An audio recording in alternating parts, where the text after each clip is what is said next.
There's these two lads that were caught with drugs, and they were brought to court, and they were up in front of a judge, and the judge, he had a good old heart, so he seen these were the first offenders, and he says to them, he says, I tell you what I'm going to do. He says, I'm going to give you a chance over the weekend. He says, I'm going to let you go out and see, can you turn people away from drugs and not to be using them in any form. He says, and you come back to me on Monday. He says, if you do well, he says, I'll consider a lenient sentence.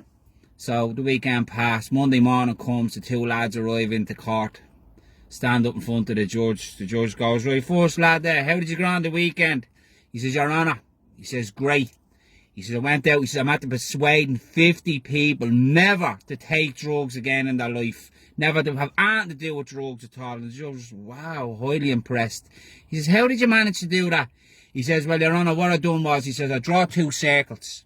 He says, I showed them, I said, you see that? I said, that's your brain before you take drugs. And you see that? That's your brain after you take drugs. And the judge was like, very good, 50 people, that's brilliant, he says. Sit, have a seat down there. Next fella gets up, he says, Your Honour, big smile on his face, I persuaded 300 people never to take drugs again, never to be involved in drugs, nothing to do with drugs whatsoever. And the judge was like sitting back going, 300, your man had 50. How did you manage that? He said, Your Honour, I've done the same as him. I draw 2 circles. But I told him, I said, you see that one? I said, that's your arsehole before you go into jail. And that's your arsehole when you come out.